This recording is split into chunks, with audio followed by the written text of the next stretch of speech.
मनुष्य एक जीव होते हुए भी शेष जीवों से भिन्न है। क्यों? कारण मनुष्य जीवन समाप्त होने के पश्चात भी जीना चाहता है और इसका केवल एक ही मार्ग है, सम्मान, जो मनुष्य के मृत्यु के पश्चात भी जीवित रहता है।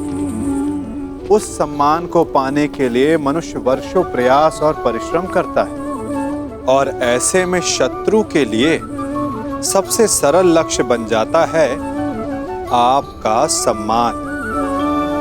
हम अपने शत्रु का अपमान करके उसके वर्षों से कमाए सम्मान को छिन्न भिन्न कर देना चाहते हैं, परंतु कर्म करने से पूर्व परिणाम पर एक बार विचार अवश्य कर लीजिएगा। वर्षों से संचित शत्रु के मान को भंग करके आपको संतोष अवश्य मिल सकता है, परंतु वो शत्रु अपने जीवन के शेष हर पल को उस अपमान के प्रति उत्तर में लगा देता है। इसीलिए सावधान रहिए। किसी का अपमान करना स्वयं आपके लिए भी हानिकारक सिद्ध हो सकता है।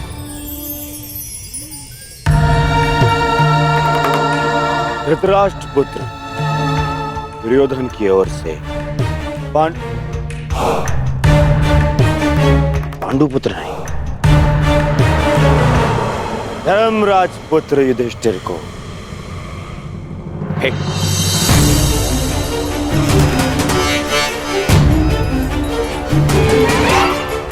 धृतराष्ट्र पुत्र दुर्योधन की ओर से पवन पुत्र भीम को सह प्रेम स्वीकार करें।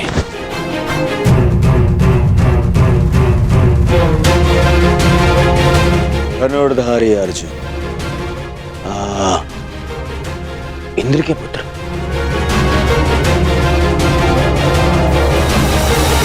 गुरुवंशी धृतराष्ट्र के पुत्र दुर्योधन की ओर से भेंट स्वीकार करो।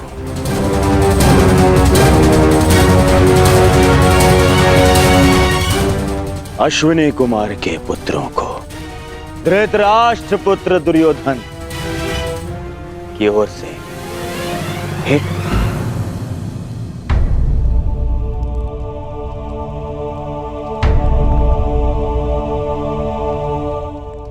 मुझे किस संबोधन से पुकारेंगे धृतराष्ट्र पुत्र? अब 5 पतियों की एक पत्नी को मैं क्या कह के पुकारूं?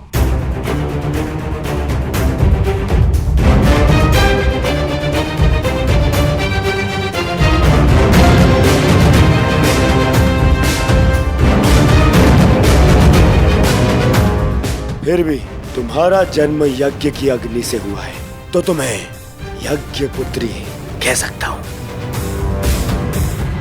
बात यदि उद्गम की है तो आपके जन्म के सत्य से भी सभी परिचित हैं। घटपुत्र।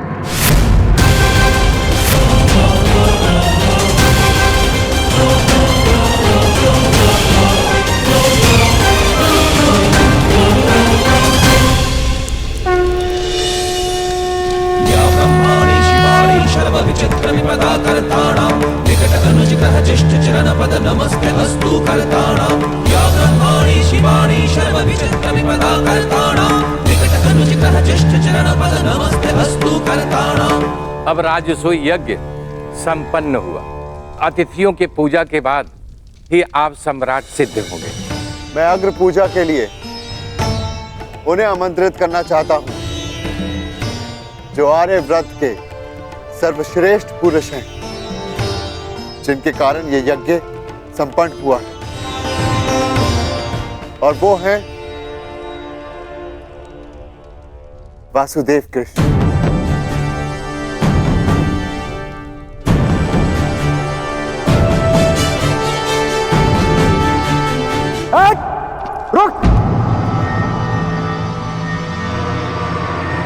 अब समय आ गया है इस यज्ञ के विध्वंस का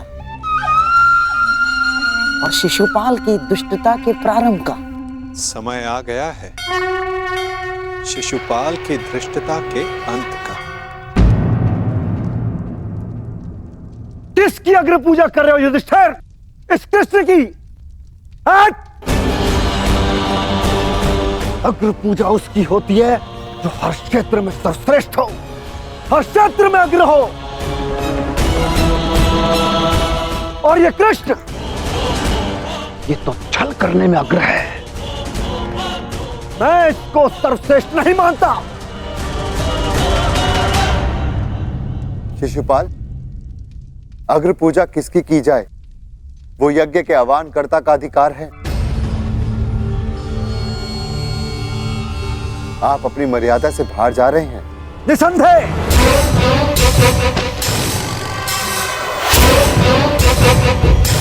मर्यादा की बात मत करना युधिष्ठिर, क्योंकि मुझ में मर्यादा होने का दम है तो तुझ में नहीं हो सकता युधिष्ठिर। और दम हो भी तो किस बात का? 5 पिताओं के पुत्र को कुल का दम हो भी नहीं सकता। सावधान शिशुपाल, चिल्ला मत भीम।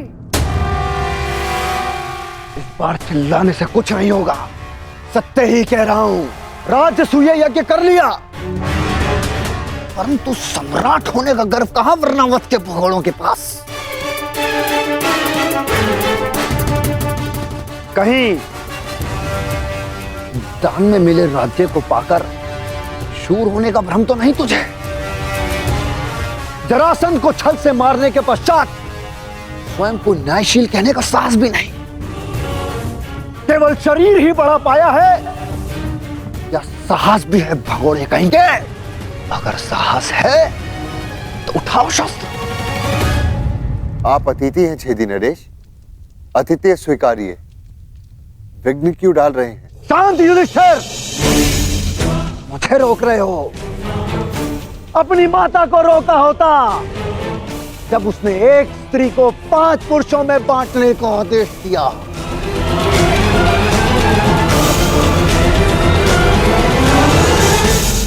स्त्रियों का सम्मान करना सीखो शिशुपाल।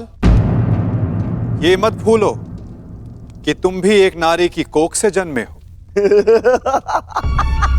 ये देखो, श्री कृष्ण वासुदेव बोले, तार का सबसे बड़ा पाखंडी, छली, कामी मुझे सिखाएगा कि किसका अपमान किया जाए, किसका सम्मान।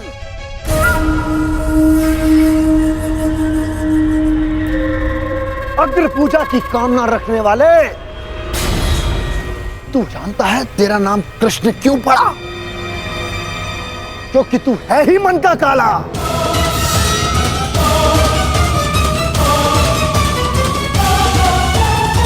तेरे माता पिता ने तुझे जन्म देते ही इसलिए त्याग कर मथुरा से गोकुल पहुंचाया क्योंकि तेरे पांव देखते ही भाप गए थे कि तू कुलनाशक सिद्ध होगा।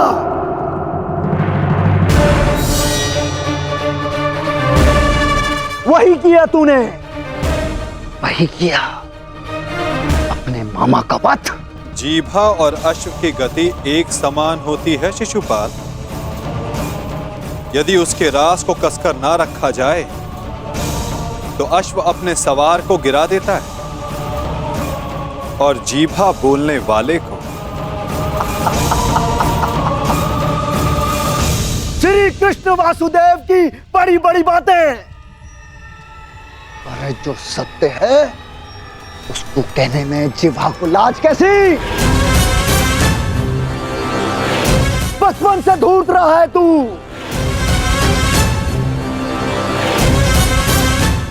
सब जानते हैं माखन स्वयं चुराता और आरोप अपने मित्रों पर लगा देता। धूर्त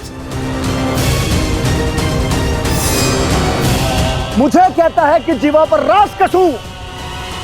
तुम्हें जो वृंदावन में रास रचा है वो संसार जानता है। कामी है तू, कामी। प्रेम का झांसा देकर जो स्त्रियों को ताड़ता रहा, वो मुझे स्त्रियों का सम्मान करना सिखा रहा है। क्या क्या नहीं किया तूने? स्नान करती स्त्रियों के वस्त्र तूने चुराए। अरे गोकुल की विवाहित महिलाओं को मोहित करके उनका चरित्र पतन तूने किया।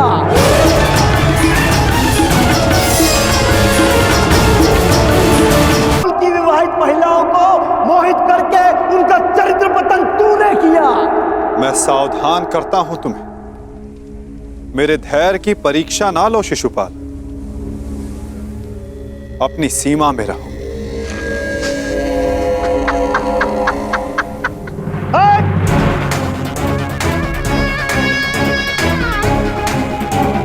धैर्य तो मेरा टूट गया है।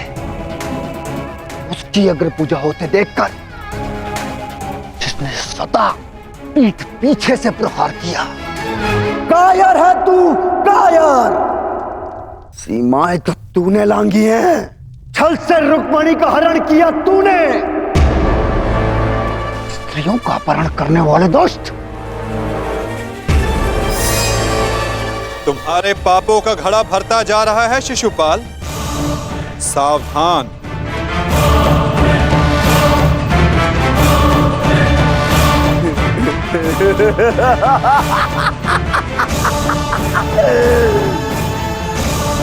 क्या करेगा तू? युद्ध करेगा मुझसे जैसे जरासंध से किया? रण छोड़। अरे युद्ध भूमि छोड़कर भागने वाला कायर है ये, रण छोड़ है, दुष्ट है ये। क्या करेगा? तेरे ये दास पांडव, इनके द्वारा तू मुझे भी मरवा देगा। कुलनाशक है तू, और तुझे अग्नि पूजा का सम्मान चाहिए। थू। बस शिशुपाल।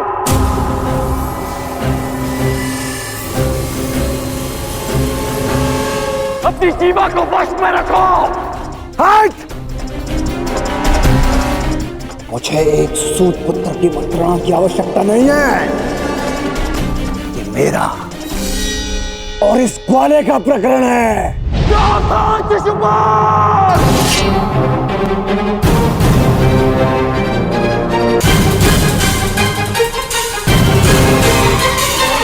नहीं अंगराज, रुक जाओ। निकाल देने दो छेदी नरेश को अपने मन का मैल। इनका नाश करने के लिए अपना बाण व्यर्थ मत कर।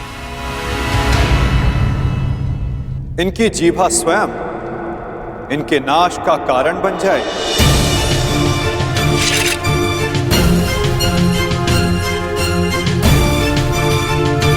ऐसे बालक योद्धाओं को तू अपने छल से वश में कर सकता है, या फिर तेरे इन दास पांडवों को। मेरे जैसे वीर को नहीं।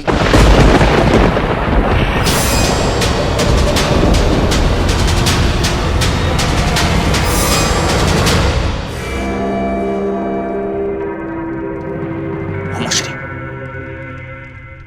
इस कृष्ण ने विषय को अपनी ओर मोड़ लिया है। शिशुपाल के 100 अपराध भी पूर्ण होने वाले हैं। इसे रोकना होगा।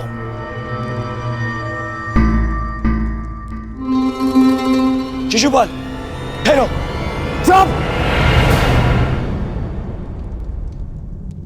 दूर रहना कायर दुर्योधन।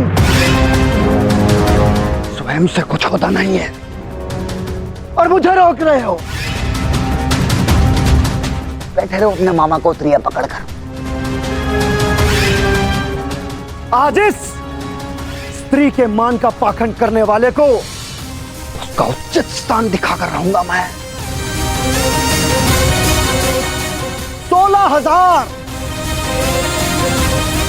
16,000 रानियों से जब तेरा मन नहीं भरा तो तू पांचाल चला गया। तेरा और इस पांचाली का क्या संबंध है?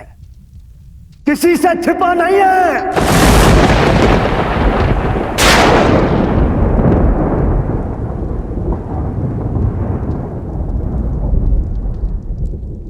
पांचाली का विवाह तूने जानबूझकर इन पांडवों से करवाया, क्योंकि तू जानता है ये मूर्ख कभी तेरा विरोध नहीं करेंगे।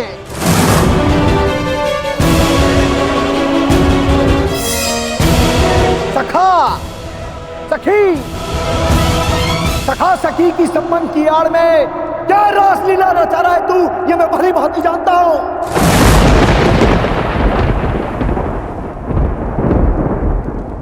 पर स्त्री गमन करने वाला पापी नहीं, महापापी है तू। एक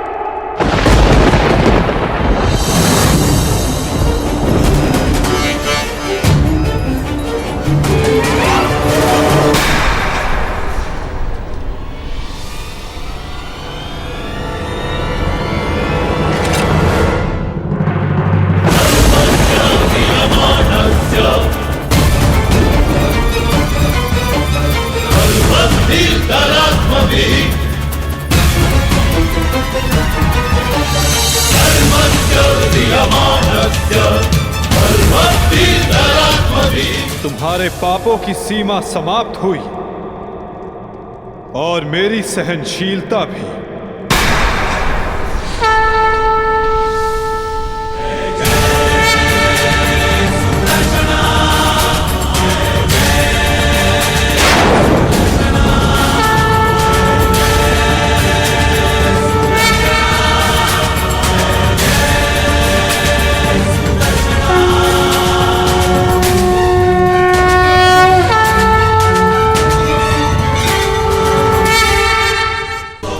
शिशुपाल, तुम्हें जो वरदान मिला उसे पाकर तुम अमर भी हो सकते थे, मृत्यु का भय नहीं था।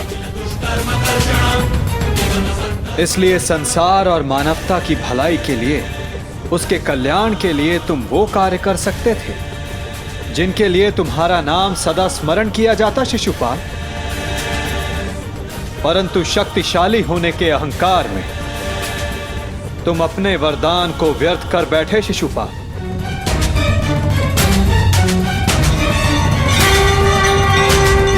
तुमने किसी का प्रेम नहीं लिया शिशुपाल, केवल श्राप लिया। अब देखो, तुम्हारा अंत, तुम्हारी मृत्यु तुम्हारे समक्ष है। ये क्या कर रहे हैं वासुदेव? ये अन्याय है। मैं इसका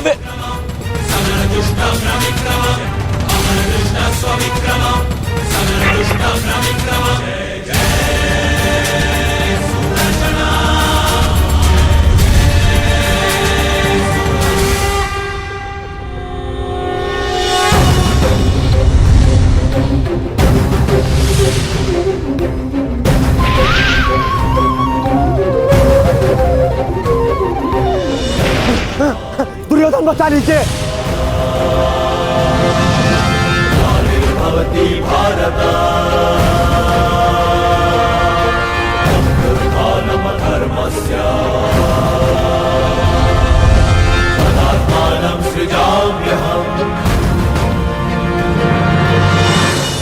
महाराज, मेरी रक्षा करो, मैं दोस्त हूँ, कायर हूँ, मैं क्षमा चाहता हूँ, मेरी रक्षा करो। नहीं, तुम केवल एक अपराधी हो जिसे बार बार सावधान करने के पश्चात भी वो नहीं माना। तुमने न केवल एक अतिथि की मर्यादा भंग की, अपितु एक स्त्री के सम्मान पर भी प्रहार किया। तुम्हारी सहायता करना एक अपराध है जो मैं नहीं करूंगा।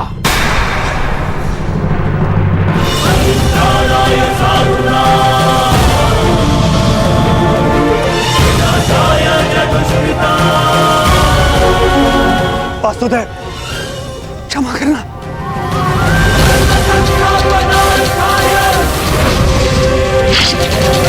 शिशुपाल,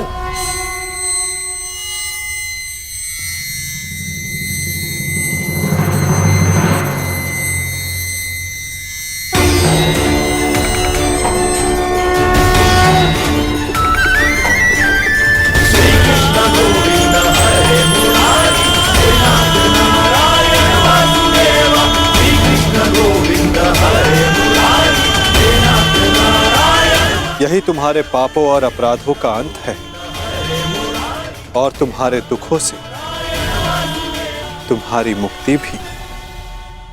अनर्थ हो गया वासुदेव, अनर्थ। जिस अतिथि के केवल अपमान से यज्ञ भंग हो जाता है, वहां उसका वध कर दिया आपने। मेरे भांजे युधिष्ठिर का यज्ञ भंग कर दिया आपने। अनर्थ हो गया वासुदेव, अनर्थ। मेरे भांजे युधिष्ठिर को सम्राट बनने से रोक दिया आपने, इस इंद्रप्रस्थ को शापित कर दिया।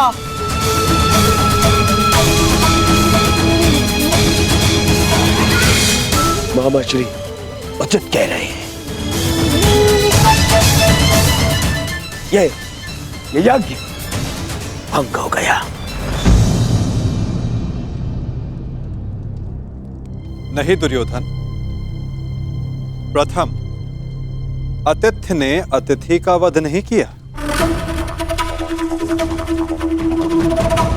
दूसरा, अतिथि अपनी सीमा और मर्यादा का उल्लंघन बार बार समझाने के पश्चात भी कर रहा था, इसीलिए प्राण खोने से पूर्व उसने अपना अतिथि का पद खोया। तीसरा, उसने अपराध किया जिसका उसे दंड मिला। और चौथा, जहां अपराधी को मुक्ति मिले वो स्थान श्रापित नहीं, सम्मानित होता है दुर्योधन।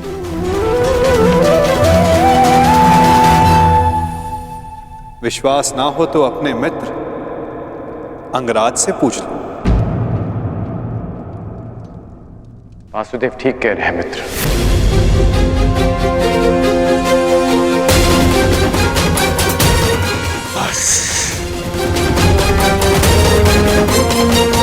मित्र शांत हो जाओ।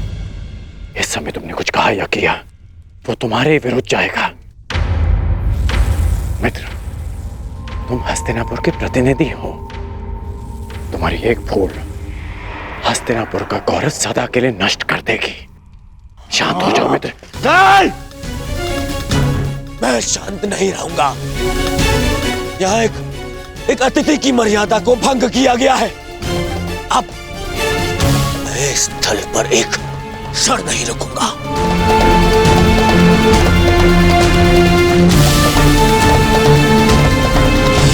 दुर्योधन, दुर्योधन, जो सोच कर आए थे वो कुछ नहीं हुआ।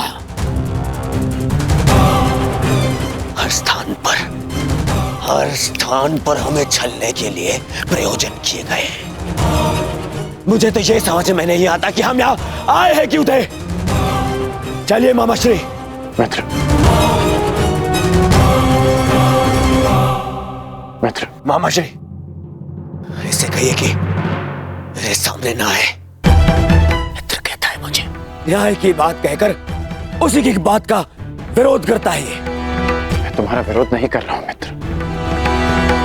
मैं तो मेरी बात समझने की कोशिश बस कर। अब एक और शब्द नहीं।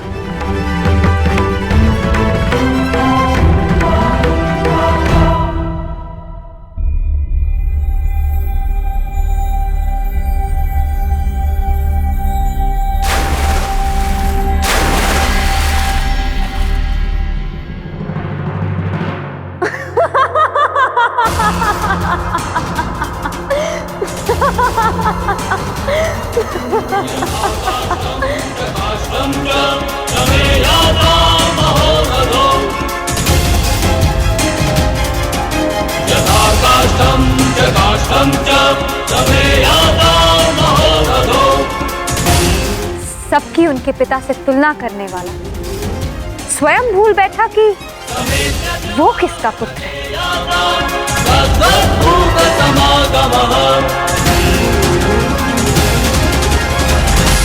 अंधे का पुत्र अंधा।